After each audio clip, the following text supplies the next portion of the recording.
गाना ये शेर सुन के मेरे बड़े भाई पीयूष शर्मा जी की दो लाइनें याद आती हैं कि लाजिम है कि जालिम की गोली पर बोलो तुम, लाजिम है कि जालिम की गोली पर बोलो तुम, पर ठीक नहीं कि जालिम की बोली में बोलो तुम।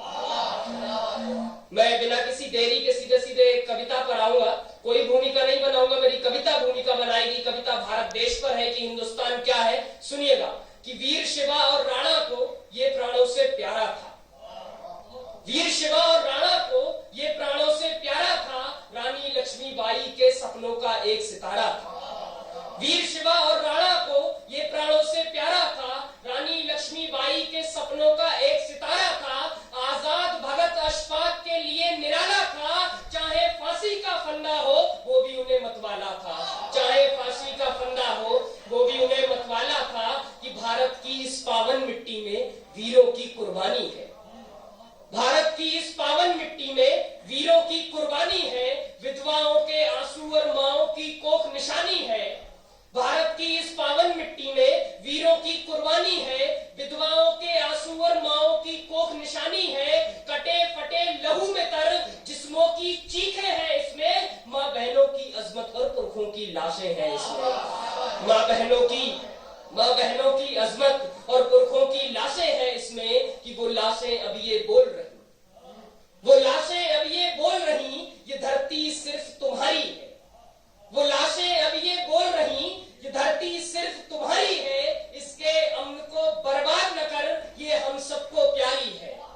वो लाशें अब ये बोल रही, ये धरती सिर्फ तुम्हारी है, इसके अमन को बर्बाद न कर, ये हम सबको प्यारी है। और शिव की जटा से निकली जो वो गंगा यहाँ पे बहती है, शिव की जटा से निकली जो वो गंगा यहाँ पे बहती है। फिर भी भारत माता देखो कितने दुख सहती है, फिर भी भारत माता देखो कितने दुख सहती है। कि आजादी को याद करूं तो आंखों से अश्क छलकते हैं, आजादी को याद करूं तो आंखों से अश्क छलकते हैं। वो मंजर दिल पर आ जाए दिल में अंगार सुलगते हैं।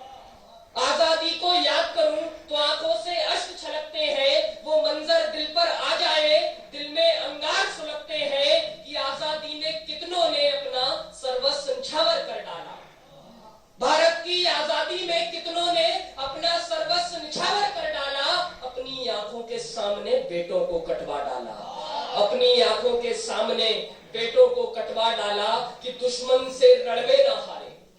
मैं ये जब चार पंक्तियां इस पंजाब की सरजमी पर खड़े होकर पढ़ता हूं तब मुझे गुरु गोविंद सिंह के वो दो बेटे याद आ जाते हैं, जिन्होंने दुश्मन से लड़ते हुए वापस घर आए। गुरु गोविंद सिंह ने उनसे पूछा कि बेटे क्या तुम हारने के डर से यहाँ पर घर वापस आए हो? गुरु गोविंद सिंह के दो बेटों ने कहा मैं हारा नहीं हूँ, मुझे प्यास लगी थी इसलिए मैं आया था। उसके जवाब में गुरु गोविंद सिंह ने जवाब दिया, जाओ और रणभूमि में दुश्मन के लहू से अपनी प्यास बुझाओ। तब मैं दो पंक्ति रखता हूँ, सुनिएगा कि दुश्मन से रणवे ना हारे, सदा लहू जलपान किया।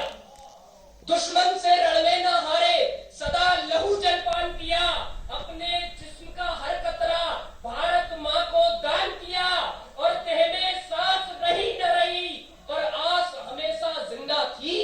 भारत की आजादी में हर कुर्बानी चुनिंदा थी, भारत की आजादी में हर कुर्बानी चुनिंदा थी, भारत की आजादी में हर कुर्बानी चुनिंदा थी। आखिरी पंक्ति संभालिएगा कि उन वीरों की कुर्बानी का अब कोई अपमान नहीं होगा, उन वीरों की कुर्बानी का अब कोई अपमान नहीं होगा। चाहे कुछ भी हो जाए गद्दारों का सम्मान नहीं होगा। और हम सब मिलकर भारत का मुस्तकबिल लिखने वाले हैं, मरते दम तक हम केवल हिंदुस्तान पे मरने वाले हैं, मरते दम तक हम केवल हिंदुस्तान पे मरने वाले हैं।